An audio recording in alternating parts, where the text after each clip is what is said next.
Ahava blessings. Welcome to this episode of Embodying the Shekhinah. This podcast is here to support and guide us during these times of accelerating energies in order to embody, integrate, remember our soul essence. I am your host. My name is Aurea. I am an ordained Magdalene priestess, a Reiki master, energy and sound alchemist. And in this episode, we are going to talk all about the energies of this new lunar cycle we're stepping into, this portal of creation that is the Virgo Elul New Moon. And this new moon is happening late on the 22nd, August 22nd, 11:06 PST, Pacific Standard Time, and at 2:06 Eastern Standard Time in the US on the 23rd of August, 7:06 Central European Time. So it is happening and it is intense. These energies. Oof. However, I don't think you guys should be surprised because this is what we've been doing. We've been working on this energy and on heightening and accelerating energies. We've been running on this for at least a year. And yes, they have been intensifying, and so are the solar flares, but this is all a good thing. Remember, the perspective of astrology that we go by here in this sacred container is the one of empowerment. It is one of sovereignty. It is one of these energies are working for us, not to us. The perspective, if you follow me, if you've listened to my podcast episodes before, you know that the perspective that I follow is a Sophianic Kabbalistic, and that's a term coined by my teacher and my friend Ana Otero. It's a mystical perspective of biblical astrology. So it is quite ancient, and I do take into account the tropical and the sidereal in my analysis of this moon. However, I find that the Aramaic Hebrew creation frequencies that rule this new lunar cycle that we're going into, and any lunar cycle that we go into, really adds a potent layer of energy that is often missing from other interpretations. And as always, I invite you to take what resonates with you, allow it, feel into it, allow it to see if it works with your energy. If it doesn't, it's all good. Because remember, every single one of us has our own unique frequency that we vibrate at, our own resonance. And some things will vibrate right now, some won't vibrate with you maybe until whenever the time is right for those codes to be opened within you, to be awakened. It's all about timing. Astrology is about timing. It is about learning how to work with the energetic cycles of the earth, the moon, the celestial bodies. Remembering that every celestial body has its own sacred geometry and its own frequency that it also lends to creation, which is the world that we exist in. So back to this Virgo new moon. Virgo is a very near and dear energy to my heart, as I have a major conjunction. My moon and my Pluto are in a very tight conjunction in Virgo. So for me, I understand Virgo energy really, really well. And it is a beautiful energy of healing, of sovereignty, of embodied transformation. It is an energy that is incredibly healing. It is an energy that is incredibly analytical, and it seeks to analyze and compartmentalize in some ways the world and our behaviors, our routines, our actions, our daily habits, and perfect them so we may become true embodied vessels for the creation energy that animates us. So Virgo energy is a very beautiful energy of healing, of creation. It's an earth sign. It is an energy that is associated with the grain goddess, Demeter, what is her name in Roman astrology? It'll come to me when I have absolutely no need for that information. But she is the earth goddess. She is the embodiment of the fruition, because remember, in the northern hemisphere, Virgo season marks the beginning of the harvest. So this is a time when we are really taking stock of what we have manifested, what we have birthed, what we have created. It is an energy that is associated with the priestess, the high priestess, the goddess, Mary Magdalene, Mother Mary, and the virgin, queen and goddess. And let's talk a little bit about virgin. The concept of physical virginity, in the way that Judeo-Christian thought and religions and dogmas quantify it now, did not come into play until about the 3rd or 4th century. Okay, after the death of Mother Mary, Yeshua, Mary Magdalene, and the Christ, the original apostles. It's a very new concept. It was not original to the teachings. What was a virgin? A priestess, which was what Mother Mary was. She was not a passive bystander that the Holy Spirit just conceived light into. No, she was probably the highest incarnation of a light being that has embodied on earth. So she was a very powerful light being that embodied through light conception, because she came in through Mother Anna. And if you go into the museums in Spain, there are some beautiful, I think it was in Zaragoza, but there are some beautiful paintings of Mother Mary, Mother Anna, the grandmother of Yeshua, teaching Mother Mary how to read, teaching her how to be a priestess, because Mother Anna herself was a priestess of the light. She was well acquainted, well versed with the wisdom, Chokhmah traditions of that time, the mystical traditions of this lineage, which is what we're going back to. We're going back to the roots of what this energy and this frequency actually represented. And to be a virgin was to be sovereign. To be sovereign is to be whole, to be complete. Nothing to do with purity of a sexual nature. All to do with the purity of your being, which had nothing to do with sexuality. It was the purity of your intention, the purity of your actions, the purity of your embodiment. So now that we got that out of the way, because I do want to say that, because I think many women in particular, men hold this too, but a lot of women, we hold this wounding when it comes to our own sexual power, our sexuality, our sensuality.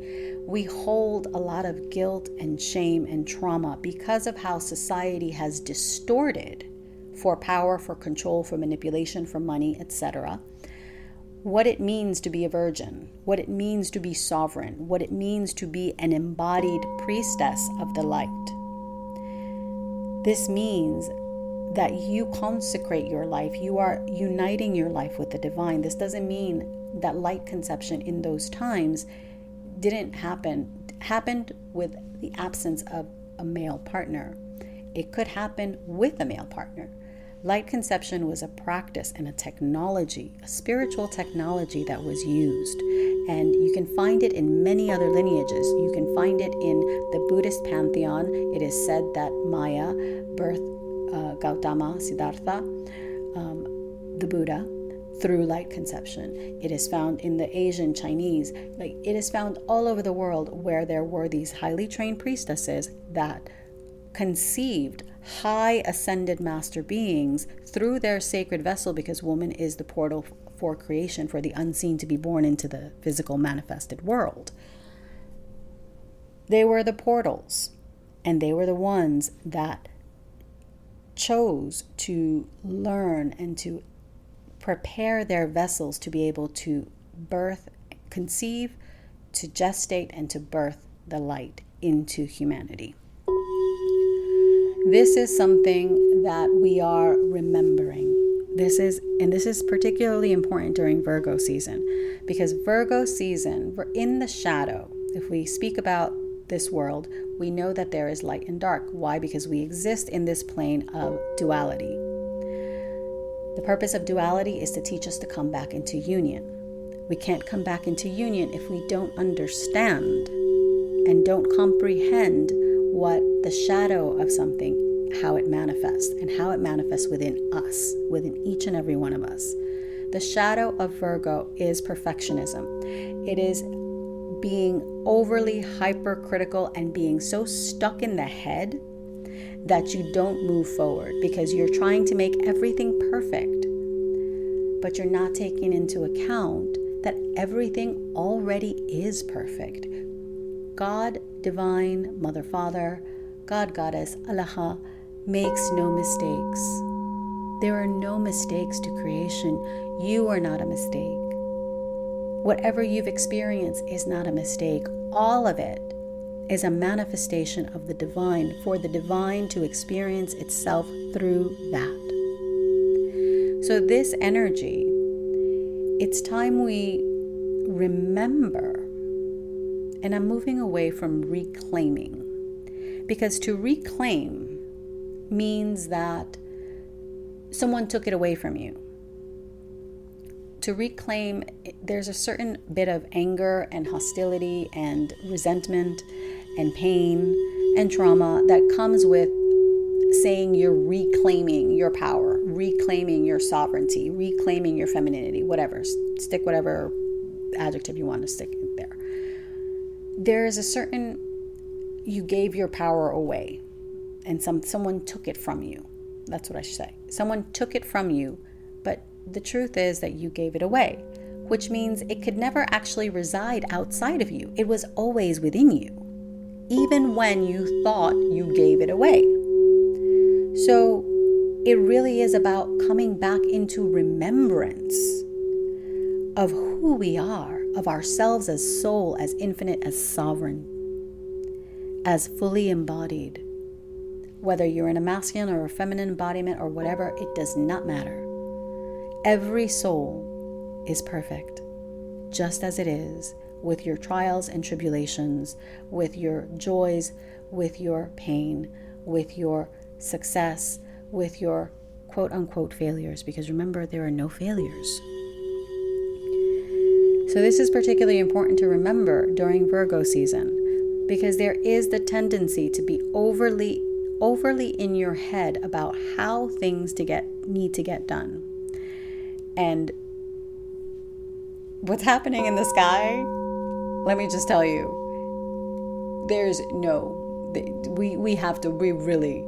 if I keep telling yous, we got to let go, we have to trust, we have to have faith, we have to surrender. There's a reason for that, because the energies are only getting more and more heightened. And we must have faith. We must trust in the divine, in the unfolding of our soul. Our soul knows exactly what's up. It's our human self that needs to catch up.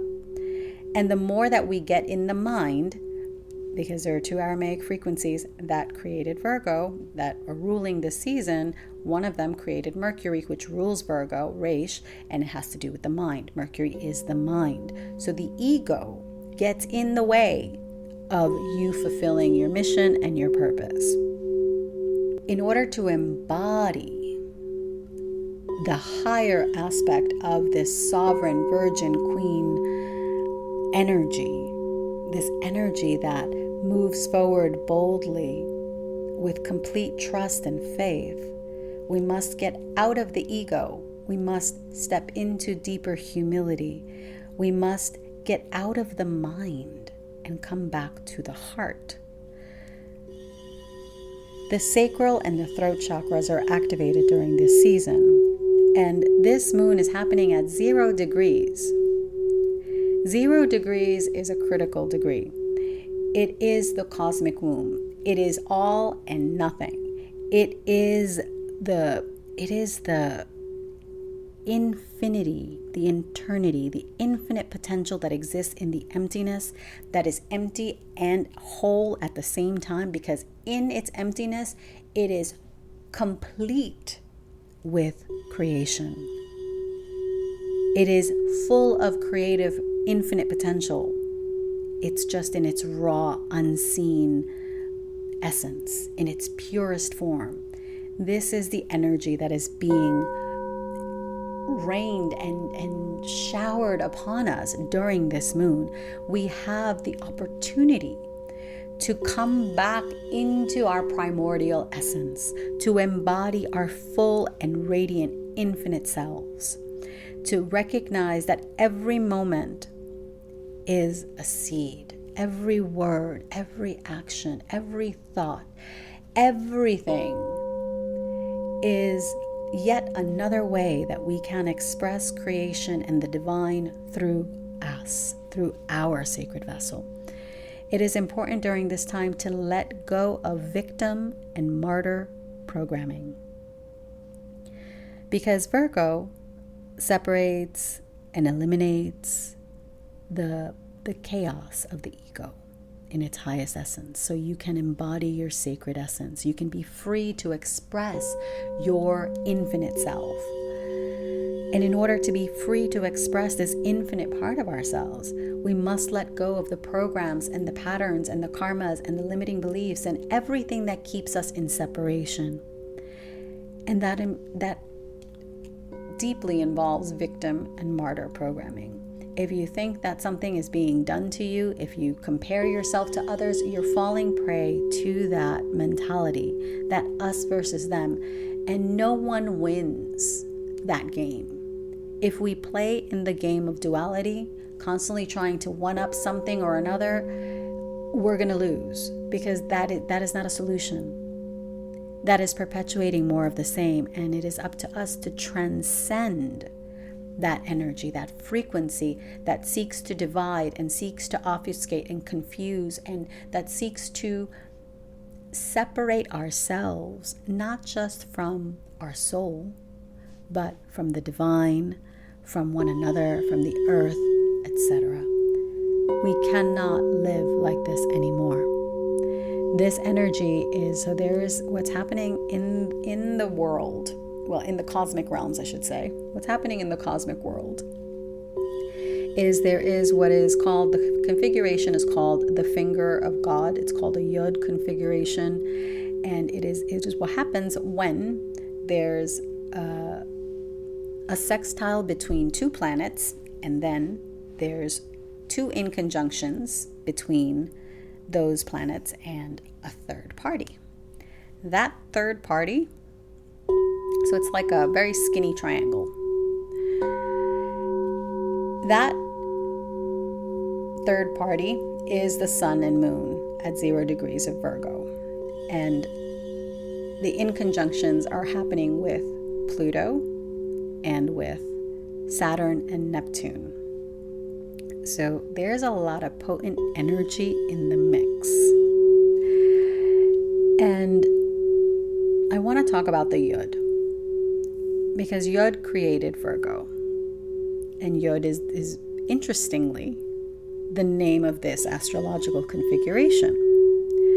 And Yod means seed. It's the smallest letter in the Aramaic Hebrew alphabet. And it's the seed of infinite potential. It is the idea, the seed, in its smallest entity, in its smallest part. The seed that contains the immense power and potential of creation. That is the Yod. And the Yod brings us into humility. And humility is something that a lot of people can struggle with, because we tend to think that our merits and our blessings and everything is us. But what we don't understand is nothing is us. We don't understand that as fragments of the divine, we really are one with the divine, which means everything that we think is ours is actually the divine's. It's actually God, goddesses. So there is no actual ownership, not even of our triumphs, and not even of our quote unquote failures, because everything is interconnected. When we can acknowledge that the divine is the source of everything, all of our abilities, always, in every way, we liberate ourselves from that wanting to compete, because we recognize that there is no competition. There is no competition because everything and everyone is an aspect of Source, God, Goddess. Down to the smallest, minutest droplet in the ocean. Everything is creation. Second teaching of the Yud is karma. It's actually a karmic teaching. It's action equals consequence. Every one of our actions has a ripple effect. Doesn't matter how small it is. And many times we like to think that, oh, well, that's just a little thing. But no, little things matter. That anal part of Virgo that looks at the details, all those details, they matter. We cannot create if we do not pay attention. It's not so much we can't create, because we're always creating. We cannot co-create something of value when the details are off. You just can't. You can't build a house and have 1 degree be off and then think the house is going to stand. It's not going to. So we must be aware that every action has a consequence, and actually be conscious of it and allow ourselves to rectify and correct whatever needs to be corrected within us. As I mentioned, Yod is the primordial seed from which all creation originates. It is the divine spark, the infinite potential present in all things. And it is also, the Yod, Virgo, is associated with the 2 light beings that were Yohanan, John the Baptist, and Eliyahu, both prophets. And they represent humility, faith, and devotion to the divine. And their presence allows for deep and profound transformation and change in our lives. So what does that have to do, with this configuration? So the configuration is called a Yud. And the thing is that I think it's a very apt name. I have a Yod in my natal chart, which is a finger of God. It's a fated element. So there are astrologers that say, well, it's a fated element, and it's destiny, and they kind of focus on the fatalistic aspect of it.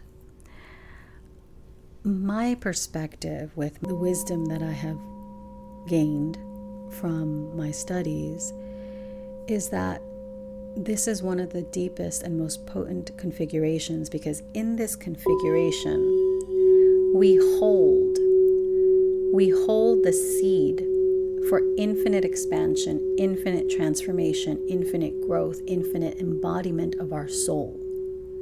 This is what this configuration means to me. This is my interpretation of it. It's a very harmonious, even though on the surface it's chaotic, on the surface it's faded, on the surface there's going to be stuff that comes out of left field because the solution is out of left field. That's the reason.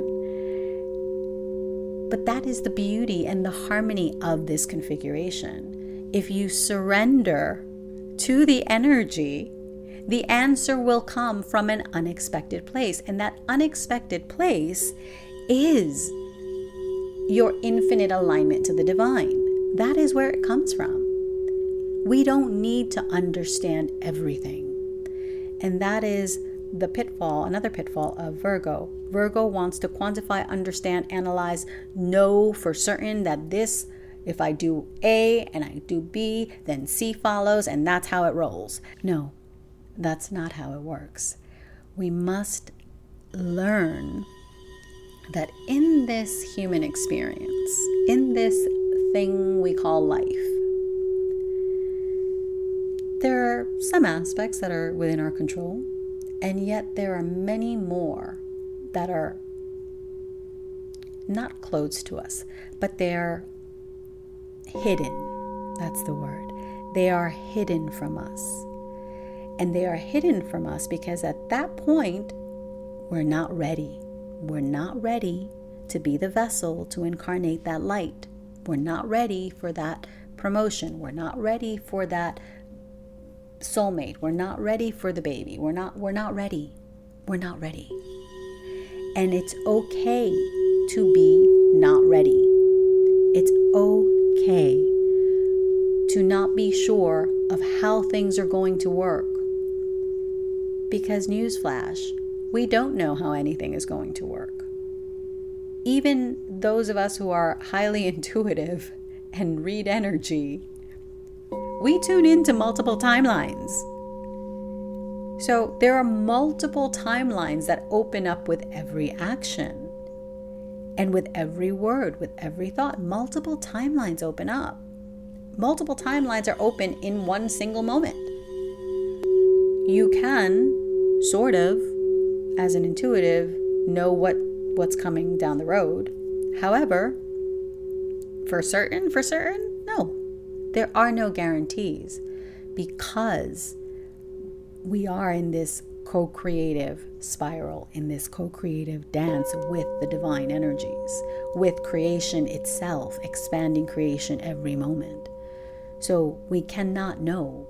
And when you can surrender and trust and have faith in that not knowing and see the beauty of the process, that is when you have harmonized and activated the higher level of Virgo. Because that higher level of Virgo aims for perfection and understands that everything is perfect because it is about the process. It is about the intentions. It is about seeding creation in every moment and being conscious of what we are calling in. It is about having discernment, which brings in the Reish. Reish created Mercury. Mercury rules Virgo. Reish brings in free will, wisdom, discernment, that hunger, that thirst for wisdom, and the knowledge that when in the scriptures it says to be poor, that's the only way to reach the kingdom of heaven. To be poor does not mean actual poverty of the material sense, of the resources sense. It means to be emptied, and it means to long for the true richness, which is wisdom, the embodiment of wisdom. Reish is also humility.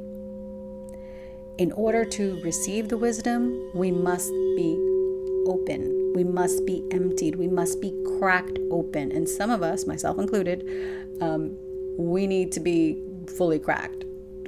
There is no middle ground. There is no, we just need to open it a little bit. No, you need to be completely open. So if you're like me, have no fear. It's coming.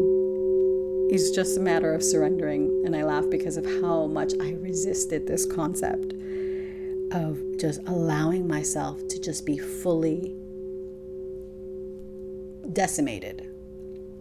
Just decimated. Because in that complete obliteration of my ego, that's when I was able, and I have been able, to embody deeper wisdom.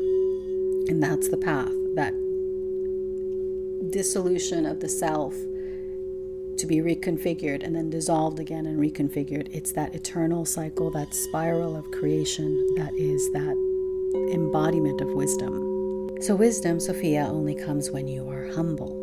And then, of course, the aspect of Mercury that is, it reminds us, because Mercury is the messenger to the gods and the divine, it reminds us that we must cultivate with our actions the unity of heaven and earth, the embodiment of that unity of heaven and earth.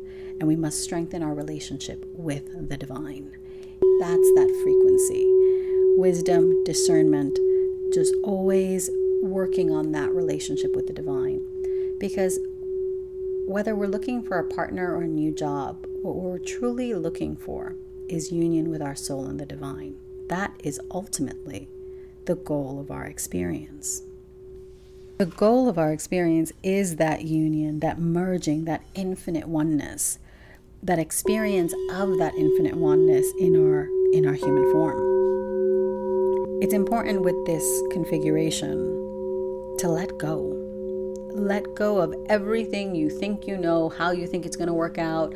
Let go of the trying to plot and scheme and plan and hyper-analyze. Let go. Trust and surrender in the divine. The more that you try and control anything, the more resistance and the more chaos will emerge. Let's break down these configurations. So Neptune represents the soul unembodied, also the planet of illusion. But in the Kabbalistic, the mystical framework that we're working with, it represents the soul unembodied. The moon represents your soul in the body. Neptune is the soul in its complete, full glory, fully expanded, in complete union with the divine. It's that Pisces energy, that dissolution into the all, which is very, very aptly the polarity of Virgo is Pisces. So we have this Neptunian energy joined in a conjunction with Saturn, which is structure, time, mission. It is all about discipline and commitment. And we can fight, we can resist, or we can unite these opposing forces, and they're seemingly opposing, but at the same time they're supposed to work together. Because why are they supposed to work together?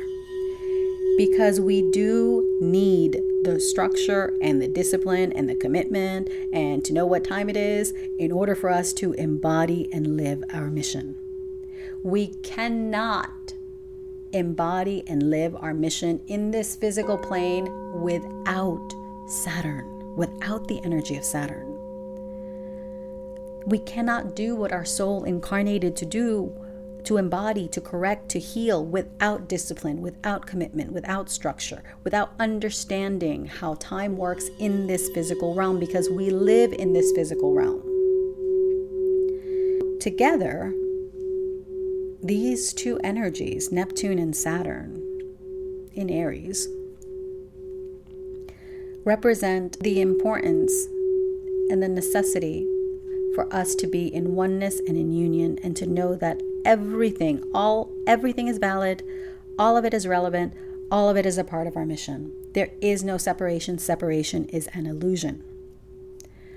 This beautiful conjunction is in a sextile with Pluto, which is the planet of death, rebirth, transformation, secrets, the mysteries, the unconscious, the hidden layers.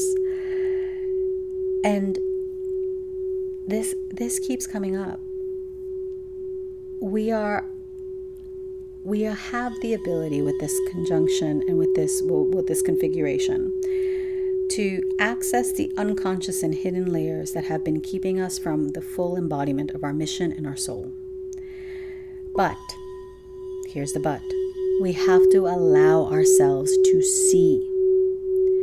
Because Pluto likes to go deep, and Pluto might show you some things you don't want to see. However, you have to be willing to see it with the true sight. And to do that, we must let go of fear.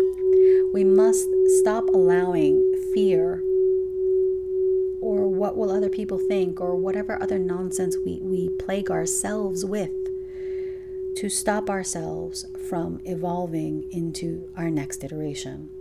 Because the not willingness to see, the not willingness to experience, the resistance is what keeps us stuck. So we must understand that everything we're going through, all of it is happening for us.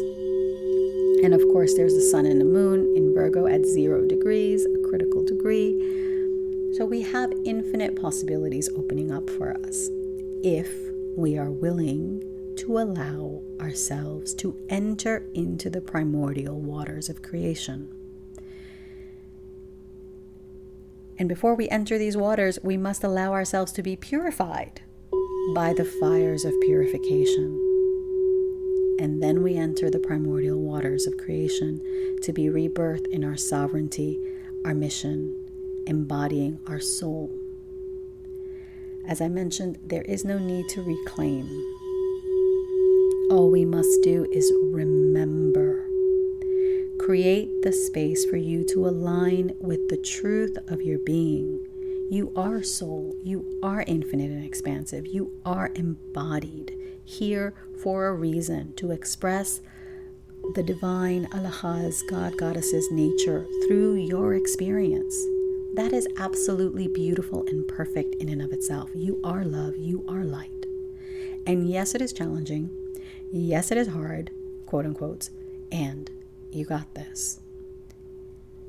The more that we hold on to old, outdated patterns of thinking, being, doing, the more we will remain stuck. The more that we think we have to just do something on the surface and act the part, fake it till you make it, no, that's not flying. That's what so many people do. They think, oh, well, if I have this crystal or if I just go to this thing, then I'm spiritual. No, honey, that's not how it works. You got to be willing to go in. And when I mean in to the depths of your being, to deconstruct the layers of ego and the stuff that is not yours and let it go. You have to be willing to let it go. You cannot heal. Virgo is all about healing. You cannot heal if you stay stuck and reclaiming. This time I will use reclaiming the disease, reclaiming the problem, reclaiming the whatever happened. If you keep reclaiming it, it's not going to evolve. It's not going to change because you're not remembering who you are.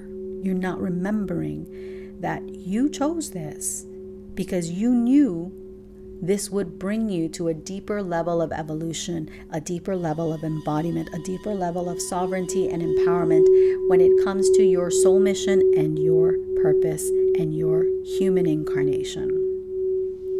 This sun and moon is also in a trine with Chiron, the wounded healer.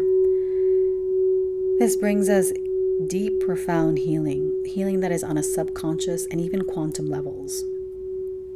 And it also reminds us that wounds do not make you broken. Wounds make you a warrior. They are lessons you chose to experience yourself as soul, to remember, to come back into oneness, to remember your infinite oneness. And it is in our daily activities, our routines, our habits, that the divine lives. The divine expresses itself in the day-to-day, in the mundane. Virgo rules your health, your daily habits, your routine, the small minutia that we like to ignore, that we like to think, oh no, it doesn't matter. It's just my muggle job. It's just this. No, honey, it's not just that. Everything matters. Nowhere but in our daily conscious actions can we align and embody with divine presence with our soul. You know that saying, the devil is in the details? No. God, Allah, God, Goddess, Source is in the details. In the tiniest droplet of water, in the smallest blade of grass, in your mundane thoughts, words, actions, that is where we experience the divine. Nowhere else. It is within. The kingdom of heaven is within. And we still like to think that the solution is outside of ourselves, but it's not. The solution is within you. The solution is you. So next time you encounter something and you have the choice between A or B, I invite you to ask, what is a pathway that has never existed before? How can I create a new pathway and allow it to open up before me? Because it's never just A or B. It's never just I have to do this or that. No, there's always something else. And if it's something that has never existed before, even better. But this is what we're coming to. We're coming to the age where we are understanding that everything is energy, everything is frequency, which means we can come up with something that is completely different, completely new and unexperienced. We can experience the divine in unexpected ways. The last thing I want to talk about is this Uranus square, the sun moon. And this is a challenge, this is a test. And the way that I'm feeling it is we're being torn. Do we allow ourselves to believe that the savior is technology, AI, rapid innovative change without heart and soul, without the divine? Or do we harness change and innovation and allow it to serve creation? And I know this is an either-or situation that I posed for us. However, in the or, there really is an infinite way that could express. In the allowing yourself to harness change and innovation in a way that serves creation, that serves the divine, that serves your soul and humanity, that can express in heavens knows how many ways. However, inorganic innovation can only express itself in destruction. And that is the reason for that is that when something is not anchored in truth, in love, in creation energy, when it is devoid of soul, when it is devoid of light, which is creation energy, all it can do is destroy.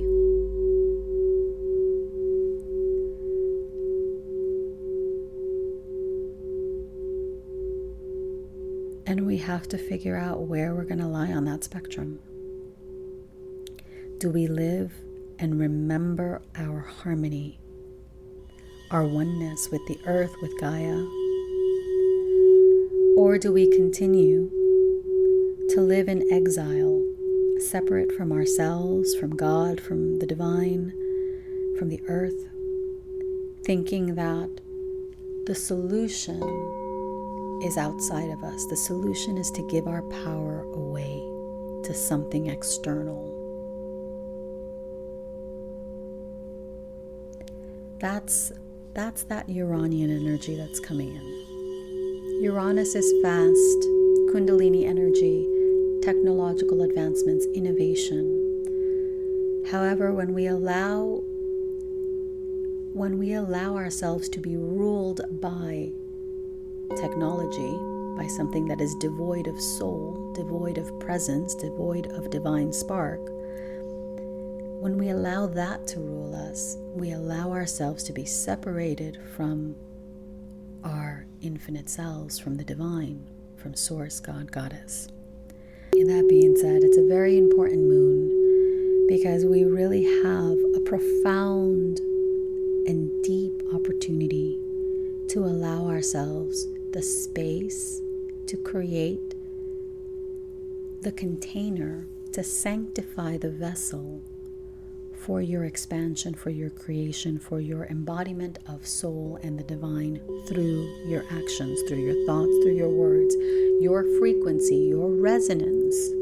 That is what is going to attract certain experiences to you and align you with the path that is in your highest alignment. That is the purpose of spirituality, of understanding these energies, to understand how they work, understand how they work with our energy, and understand how we can harness them to align and to expand ourselves and creation through us. Happy Virgo New Moon.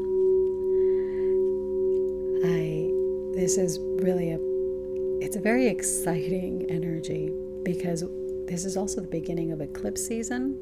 This new moon is marking the beginning of eclipse season, which happens with the full moon. And if you're in Atlanta, sound healing, high vibing, link is below. It's a very potent energy, and there's room for everything. All kinds of shenanigans can happen. However, regardless of whatever unexpectedly pops off, if you remain in your heart, if you continue doing your work to purify your vessel, to prepare yourself, to create the container and the vessel for your expansion, everything will work for your expansion. Everything. There is no setbacks. There's only your growth and your continued evolution and expansion. So have a joyous new moon. Set your intentions, even though it's wonky energy, and expect the unexpected. We're going into the season of the eclipses. Expect the unexpected. And allow yourself to come into deeper union with the divine, with your soul, with God, Goddess, Allah. Don't forget to tune in to the sound activation for this new moon and this Virgo Elul Lunar Cycle. That sound activation is good for the entire next month, so feel free to revisit it as many times as you want. And I will see you in the next episode. Have a blessed new moon. Don't forget to like, share, subscribe. Follow me on social media. You can find me at Aurea Lara on Instagram and at Embodying the Shekhinah. You can also find me on YouTube, where I share longer format videos at Aurea Lara. It's all linked below. I'm working on a retreat in Ireland, middle of May, Pleiadian alignment. So stay tuned for that. And I'm working on the revamping of my website. So I cannot wait to unveil those. And of course, if you would like a one-to-one session, feel free to email me or check the link for my one-on-one sessions. Have a blessed, blessed new moon. Ahava.